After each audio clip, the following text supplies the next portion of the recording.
Hey yo guys, what's up and welcome back to Toe Tags Metal Reviews, and today we're getting our first impression of Bats by Gama.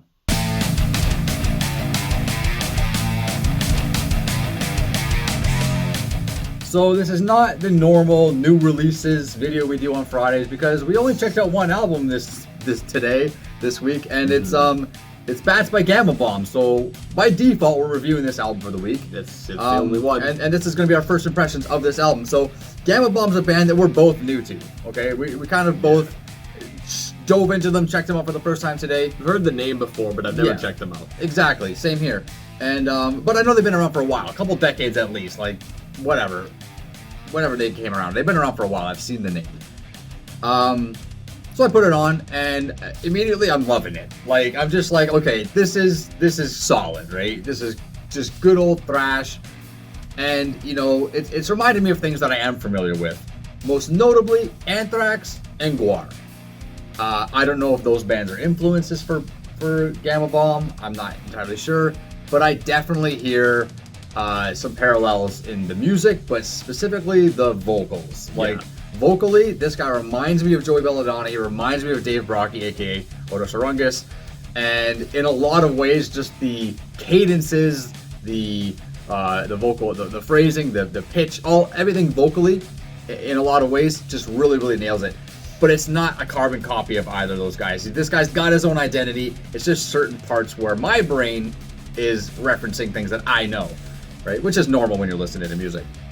Other than that, this album is loaded with good riffs. It's loaded with good solos. It's loaded with fun gang vocals and cool, parts and songs and diversity of different just vibes and things like that. So, let me give you a couple examples. Living Dead in Beverly Hills, track number 3. Great song. Starts with a really cool drum fill. Really cool stuff. Heavy Anthrax vibes on this song in a good way. Okay, Anthrax is a band, by the way, that I've never really been able to love. I've always respected them. I've always liked their music when it's on, but I've never loved it. But there's certain aspects of them that I do really like, and those are the aspects that this band is tapping into, which is extra good. Egyptron, track number 2. I like that it's called Egyptron. It's about some Egyptian robot thing that's created by Anubis, but it's got an Egyptian vibe to it musically, right? Sonically, at the beginning of the intro, it's got this Egyptian vibe, but there's also a flute section midway through, which is very Egyptian, and that's cool. We like when bands throw in cool elements like that. I thought it was a sax in the middle. A little sax. The saxophone was in Bats in Your Hair. I don't know if you got the songs mixed up. Was that not what it was in the middle of Egyptron? I thought it was a flute. Either way, they did something cool there, and they did something cool with Bats in Your Hair, especially because you're fading out on a sax solo to end your album. It's definitely a sax and Bats in Your Hair. You have me questioning Egyptron now, but I totally thought it was flute, like Egyptian flute, like snake charmer kind of thing. Either way, it sounded cool. It sounded cool, and it was a cool element to have in there. Another thing that I'll mention, and then you can take the floor after this, is just all the falsettos. Yeah, in all the songs, he just goes falsetto in all these different parts, and it's not quite like King Diamond, but I think it's used as tastefully as King Diamond. Where not everything he says is like the high pitched falsetto. It's planned on where it is, and it's creatively placed in certain parts, but it just feels like it's coming so naturally. Like he's in this recording studio, he's singing these songs, and he's just belting out these parts that just to accent these parts at the right times, and I really like that. It's similar to the gang vocals that I mentioned a second ago, where there's a lot of them on the album, but they're like tastefully placed, right? It's not just all over the place. It's not for a whole song or a whole chorus. It's just bits here and there just to give a little bit of character and a little bit of personality to certain parts of certain songs. I really like that when I listen to this album. So it also gives a lot of depth as well to the songs, where it's like you have this and then you have other vocal stuff on top of that throughout individual songs. Funny you say that about placement, because there's one song, I forgot where it was, where it kind of ends and then you just at the end, just like out of nowhere, just this scream, like what the hell. But that's just on top of all the other things that makes this album as fun as I found it to be. There is a song, Don't Get Your Hair Cut. I feel like the riffs, the vocal phrasing, and the structure of that song remind me a lot of Megadeth. Like, every time when I was listening to this album today multiple times, that song came on, I'm like, yeah, this is the one that sounds like Megadeth. Yeah, this is cool. That's the one that gave me the most Gwar vibes. That's interesting. Very interesting. I get where you're coming from with Gwar, though. Like, I feel like this album takes a lot from thrash, takes a lot from punk. Gwar had a lot of heavy influence from punk, so it all, like, lines up and makes sense with each other. Right. I totally get that. Another inspiration, or at least another reminder I had from these vocals was M Shadows.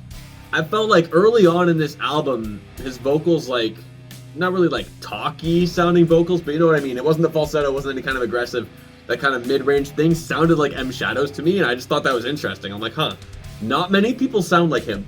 So the fact that this guy does is like, okay, cool. You know, interesting. This band's from Ireland too, so the accent, which you can't really hear, but it's got to be there. But I think that helps with the vocals and the sound of the vocals and stuff. Perhaps.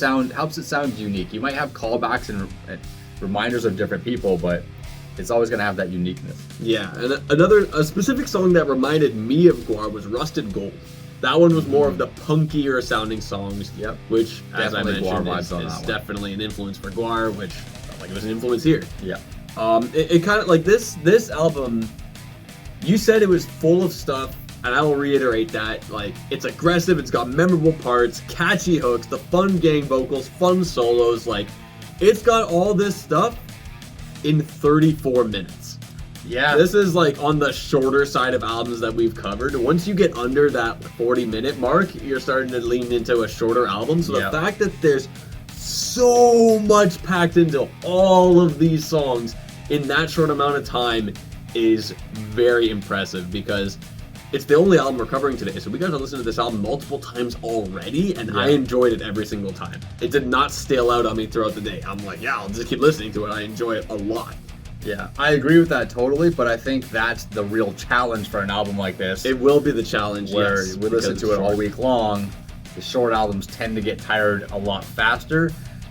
Yeah, there are EPs that are longer than this album, to be honest, but it's not uncommon to see a 35-minute long LP these days. It really isn't. Yeah, so, especially in the thrash realm. And you know what? There's no like, I guess you can call the first song, the prologue, is I guess an intro song. But other than that, there's no breaks. There's nothing. It's just, you know, from track 2 to 11, it's all good, solid songs. And you know what? Prologue checks the boxes. It hypes you up for Egyptron. Yeah. And it's under a minute long, so you really nothing drags. Nothing drags. It's just a minute. It hypes you up. It gets you right in there, and it's like, wow, this is cool. Yeah, it's not wasting your time at all. No. So yeah, Gama Bomb's gonna be on rotation all week long. We're gonna listen to Bats as much as we possibly can, and we'll be back in a week to give you guys our full and final review of this album. So in the meantime, you guys should check it out if you haven't already. Leave your thoughts down below and let us know what you guys think about it. Let us know if it reminds you of any other crazy thrash bands, punk bands, or any other bands, vocalists, whatever. Because we all tapped into things that was like, whoo, triggering in our brains. Subscribe if you guys are new to the channel. I'm Vile Self. I'm TV Fish. I'll see you guys on the next one.